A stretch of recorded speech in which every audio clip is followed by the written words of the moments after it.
Welcome to the Smarter E podcast, a podcast for and with the creators of the new energy world. Hello, welcome back to the Smarter E podcast. This episode will be especially interesting for all the engineers amongst you and for those who are technologically interested into energy storages and, of course, specifically battery storage.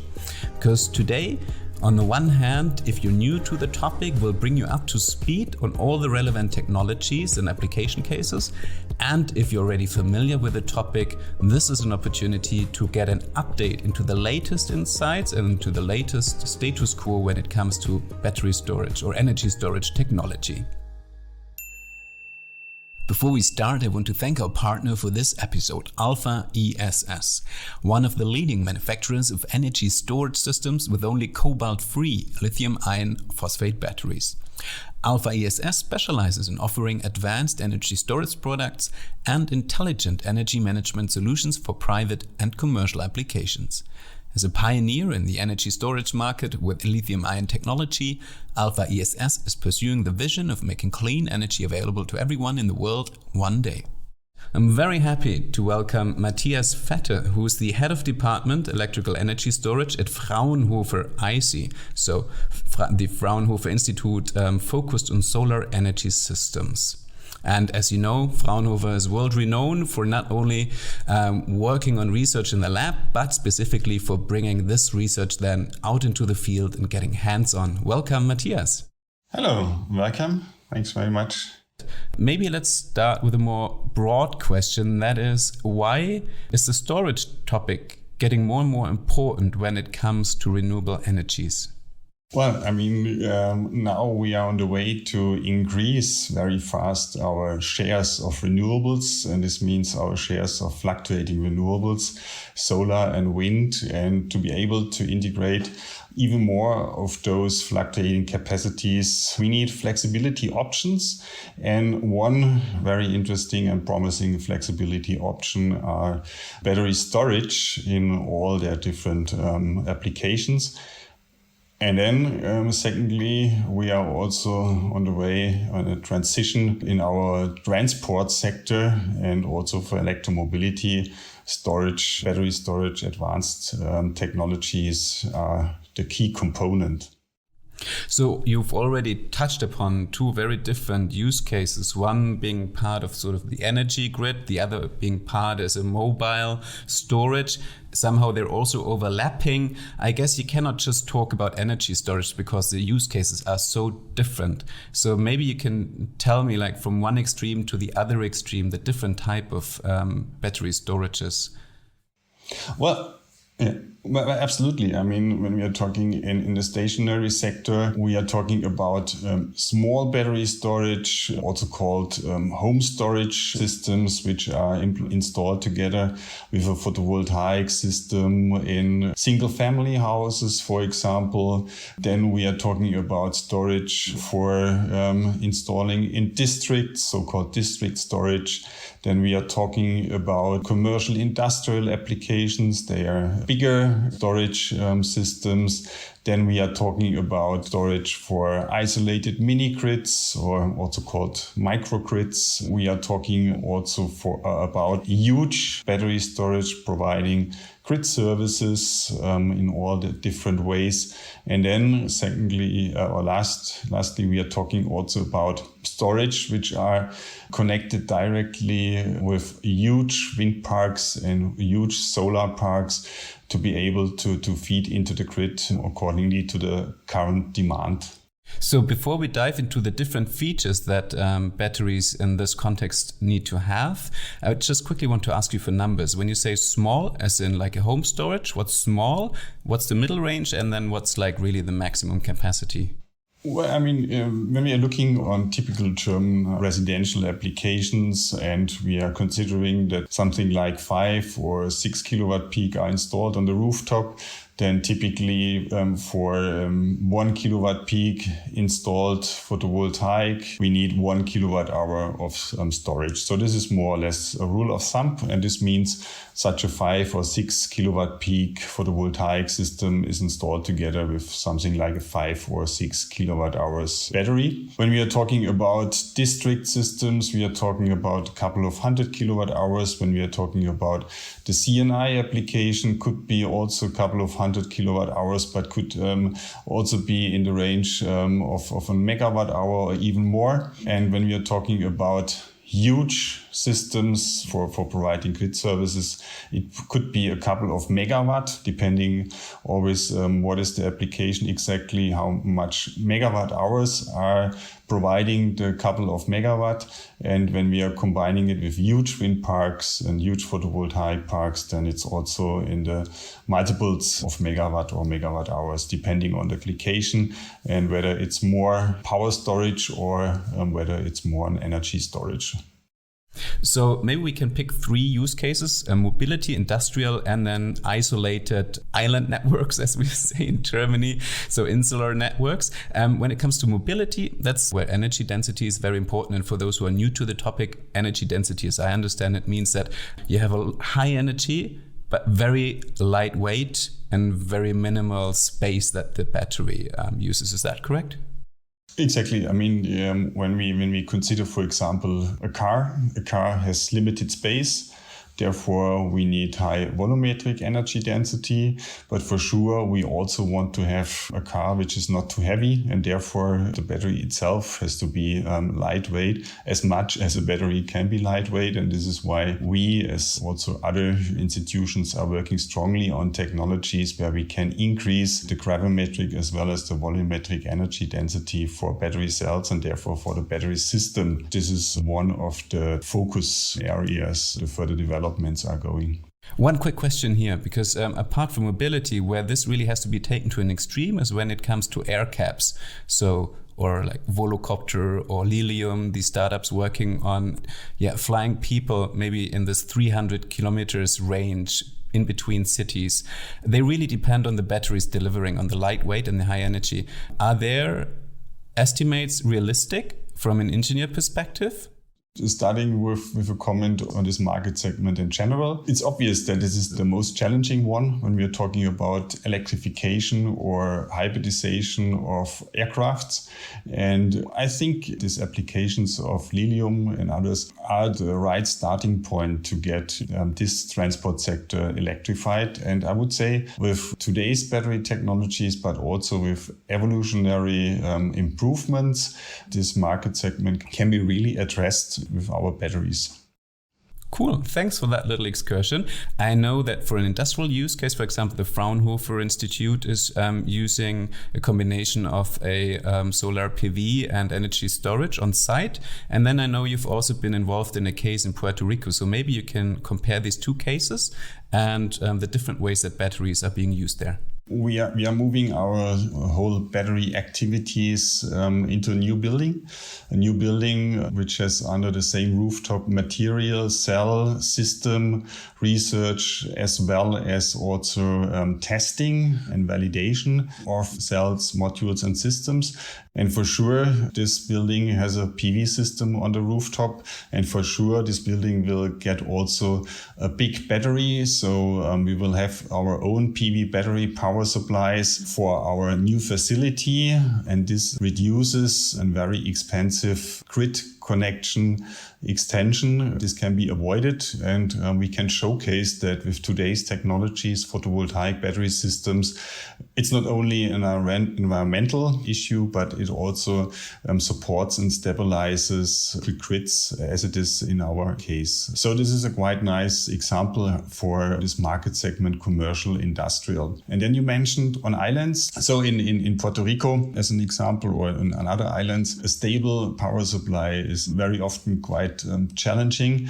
And especially if it comes to situations like in Puerto Rico, where hurricanes or other natural catastrophes can happen.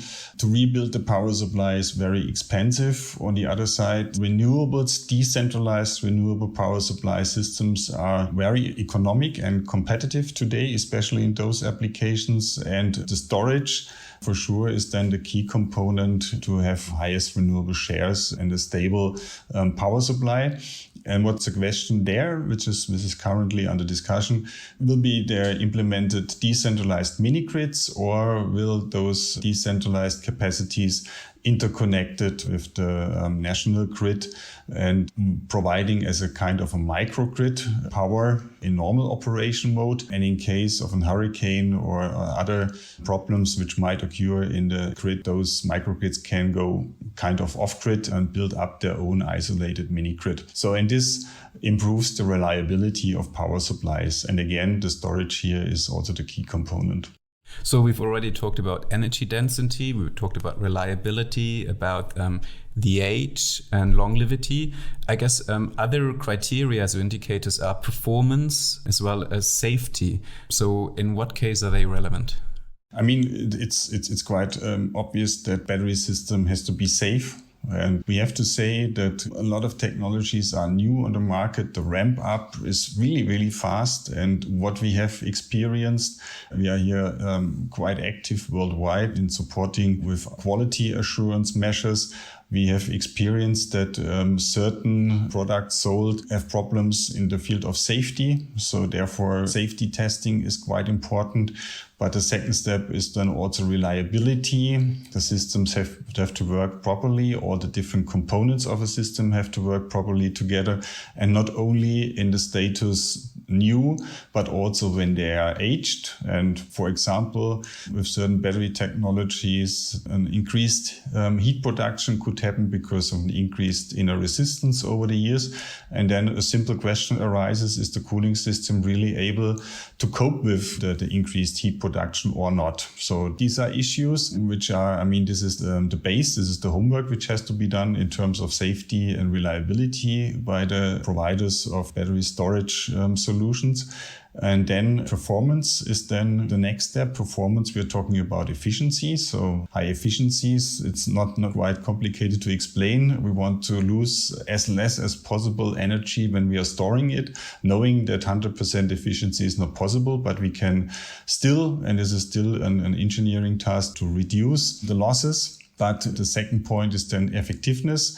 And this is then for the end use at least also crucial, because effectiveness defines to what degree user demand is really satisfied. And there we experienced with extensive testing in our lab that systems like, for example, residential, the so-called home storage, PV home storage systems, there are products on the market which are not reacting fast enough. And in the German use case, it's quite simple. What's the result? When such systems are not reacting fast enough in case of solar irradiation changes or load changes, you're feeding in at the wrong time and you're purchasing at the wrong time electricity from the grid. And you're doing this feeding in for 10 cents, a little bit more than 10 cents, and you're purchasing for 30 cents. So this means a mismatch for each single kilowatt hour of 20 cents. And then we can imagine this can destroy the business case. So testing systems and evaluating systems, not only in terms of safety reliability, again, this is the basis, but also in terms of performance, considering efficiencies, but also the effectiveness. And then also considering that aging is affecting all of these parameters, which I just mentioned. So there's a lot of different criteria. Usually, I guess when we talk about energy storage, we somehow always talk about lithium-ion batteries, but it's not the only technology out there. So what other technologies are there? And how come that still in most cases we're using lithium-ion batteries? The ramp up of the lithium-ion technology, this was in the last years really amazing to see how fast things happened and what's still the potential of this technology. And for sure, a lot of investments. And, we are talking now about gigawatt hours fabs, which are installed in China, which are on the way to be installed in Europe and elsewhere, where are interesting electromobility markets in the future. But what's clear or what we see is such such as a home storage system, a small battery pack. Currently in Germany, the market share of lithium is there 100%. When we are looking on primary control power, it's also dominated by lithium-ion power storage systems, really providing high power rates for these applications. But in the discussed energy transition, we also need other type of storage systems. And there we see definitely technologies which might compete to lithium-ion batteries. Just to name some of them is a technology which is used now for many years is the sodium-sulfur battery. And there are also interesting targets in terms of cost reduction. But we also see redox flow batteries for sure. This is also technology which is since a lot of years under development, but there's potential to use such batteries, especially both batteries I mentioned when we are talking about really energy storage, not only power storage and not only a storage which stores solar electricity and provides then the electricity in the non-sunshine hours at night. We are talking about applications where we need bigger capacities. For example, in the just discussed application mini grids where we need bigger capacities. And there those technologies can play a role. And then, for example, at our institute, we are also working on an alternative, the so-called zinc-ion battery, also mainly interesting for stationary applications. So these are technologies which are partially on the market, which are partially under development. But what is clear at the end of the day, cost is one of the key decision-making factor. So these new technologies have to compete lithium-ion batteries in terms of their investment cost, but also in terms of the total cost of ownerships. And it's clear that if you look on these huge production capacities implemented for lithium-ion, economy of scale effects for sure play there also a role. But we would say there is a window of opportunity for new technologies on the horizon. Is that because, as you mentioned, there's one or the other use case where lithium-ion batteries cannot deliver with their specific keys? Or is it also because there will be such a huge demand in mobility for lithium-ion batteries that there still is enough space for other technologies to being produced?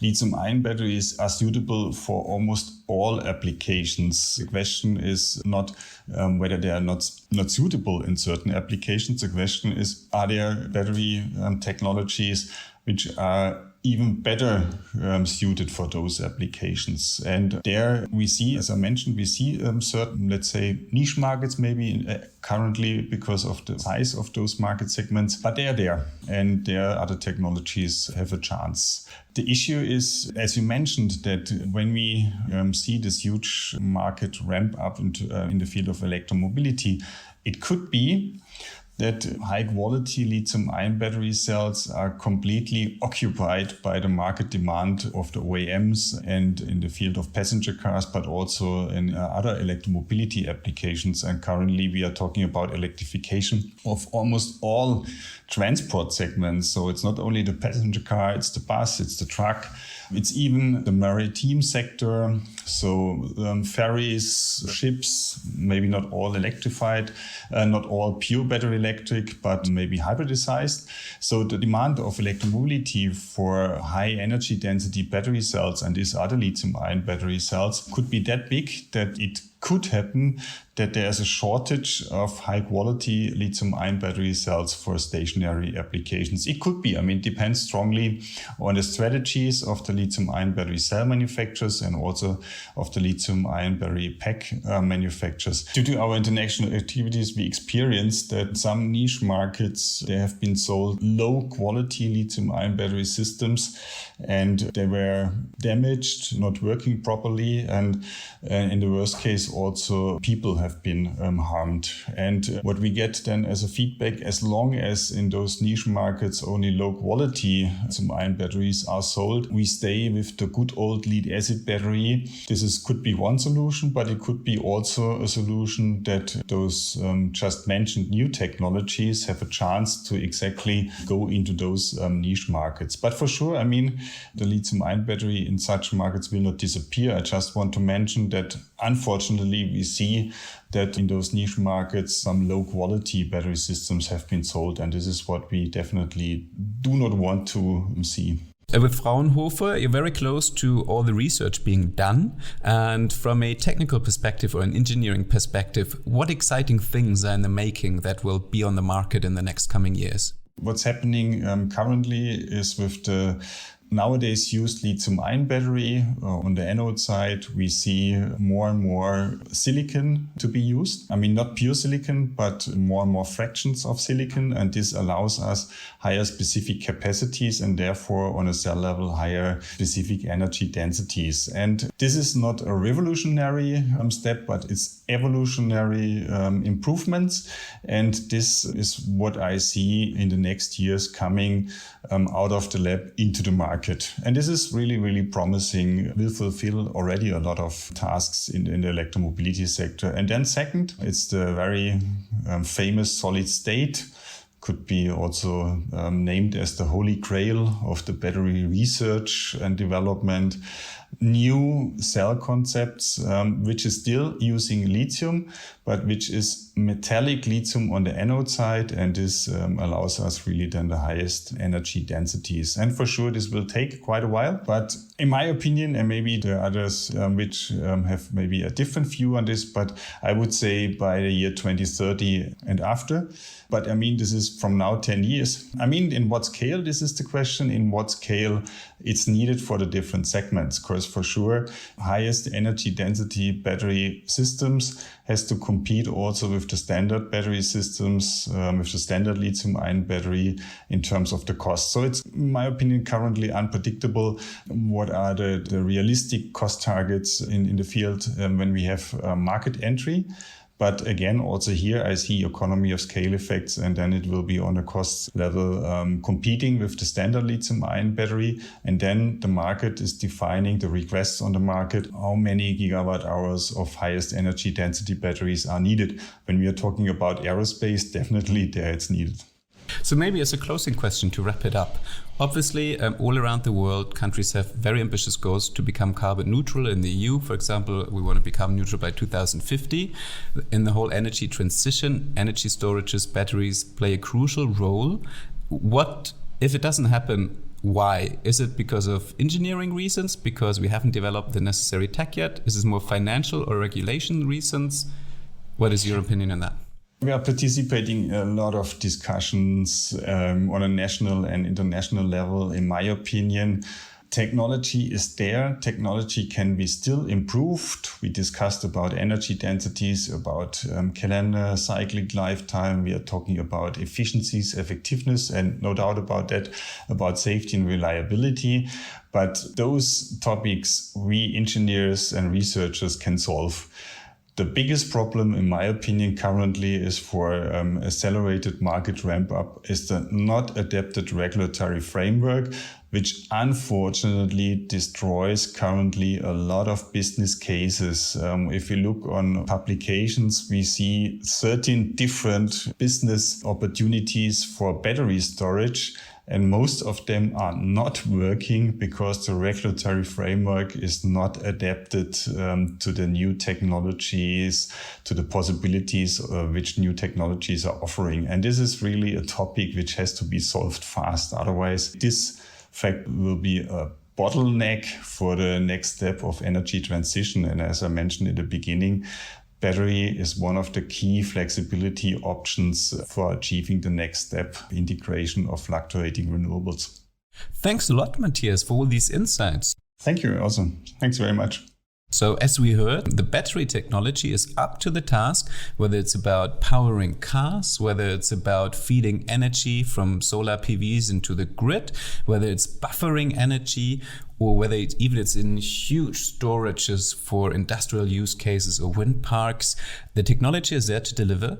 What's just really important, that the engineers are not being left alone, because as you see at the moment, the ball's in the field of the politicians. We need some really fast and swift changes in regulations in order to make all the business cases around battery technology and energy storages attractive, and in order to really ramp up the market and production capacities. Stay tuned for more episodes of the Smarter E podcast. If you're looking for more information on storage systems, then check out the Electrical Energy Storage Exhibitions, short ESS, and their accompanying conferences. The Global ESS Exhibition Series is the industry meeting point, bringing together manufacturers, distributors, users, and suppliers of stationary and mobile electricity storage systems. More information on electrical-energy-storage.events/en/home.